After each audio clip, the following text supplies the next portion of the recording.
विधानसभा चुनाव जैसे जैसे नजदीक आ रहे हैं वैसे वैसे राजनीतिक दलों की सक्रियता बढ़ गई है। इस कड़ी में केंद्रीय गृह मंत्री अमित शाह अपने 2 दिवसीय बिहार दौरे पर पहुंचे। शुक्रवार से शुरू हुए इस दौरे का दूसरा दिन पूरी तरह चुनावी रणनीति और संगठन की मजबूती पर केंद्रित रहा। अमित शाह पटना से समस्तीपुर के सराय रंजन पहुंचे, जहां स्थानीय इंजीनियरिंग कॉलेज में बीजेपी नेताओं और कार्यकर्ताओं के साथ बैठक की। इस बैठक में समस्तीपुर, मुजफ्फरपुर, मधुबनी, दरभंगा, बेगूसराय, खगड़िया और मुंगेर जिलों के नेता कार्यकर्ता मौजूद रहे।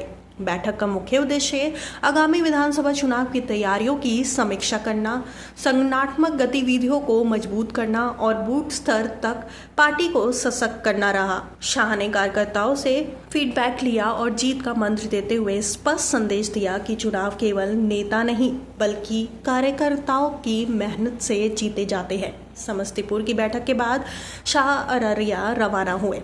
वहां फारबिसगंज के हवाई फील्ड मैदान में उन्होंने बड़ी बैठक की। इस बैठक में पूर्णिया, कटिहार, किशनगंज, अररिया, सुपौल, सहरसा, मधेपुरा, भागलपुर और बांका जिलों के नेता और कार्यकर्ता मौजूद रहे। ये इलाका मुस्लिम बहुल सीमांचल के अंतर्गत आता है, जहां बीजेपी लंबे समय से अपनी पकड़ मजबूत करने की कोशिश कर रही है। शाह ने यहां कार्यकर्ताओं से संवाद किया और चुनावी तैयारियों पर विस्तार से चर्चा की। सीमांचल की विशेष परिस्थितियों को देखते हुए बीजेपी यहां घुसपैठ के मुद्दे को जोर शोर से उठाने की तैयारी में है। सूत्रों के मुताबिक शाह ने अपने संबोधन में इस मुद्दे पर संकेत भी दिए और कार्यकर्ताओं को बताया कि किस तरह से इसे चुनावी बहस का प्रमुख केंद्र बनाया जा सकता है। बीजेपी का मानना है कि सीमांचल में ये मुद्दा उनके पक्ष में बड़ा चुनावी समीकरण तैयार कर सकता है। फारबिसगंज में शाह ने 2 अलग अलग संवाद बैठकें की। पहली बैठक में 9 जिलों से आए लगभग 5000 कार्यकर्ताओं के साथ उन्होंने संवाद स्थापित किया।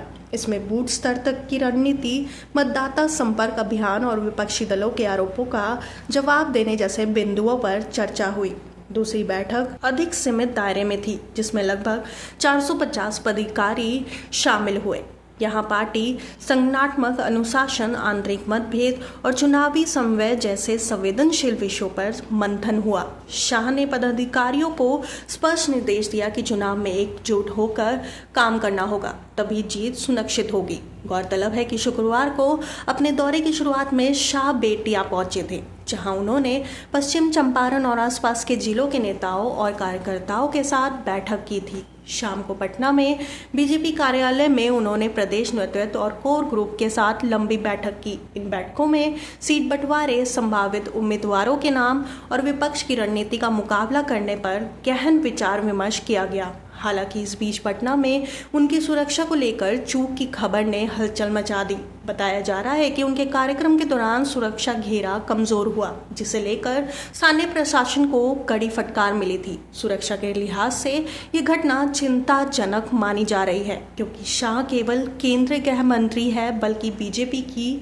चुनावी रणनीति के सबसे अहम चेहरे भी है। अमित शाह का ये दौरा बीजेपी के लिए बेहद महत्वपूर्ण माना जा रहा है। एक और ये कार्यकर्ताओं का मनोबल बढ़ाने का काम कर रहा है, वहीं दूसरी ओर सीमांचल जैसे अहम क्षेत्र में बीजेपी की रणनीतिक पकड़ को मजबूत करने की कोशिश भी है। शाह ने साफ किया कि आगामी विधानसभा चुनाव केवल सत्ता की लड़ाई नहीं बल्कि संगठन की एकजुटता और कार्यकर्ता की ताकत का परिणाम होगा। विशेषज्ञ का मानना है कि शाह का ये दौरा बीजेपी की चुनावी रणनीति को धार देने के साथ साथ गठबंधन राजनीति में उनकी स्थिति मजबूत करने का प्रयास भी है। सीमांचल का इलाका राजनीतिक दृष्टि से बेहद संवेदनशील है और यहाँ बीजेपी के प्रदर्शन पर राज्य की सत्ता की दिशा तय हो सकती है।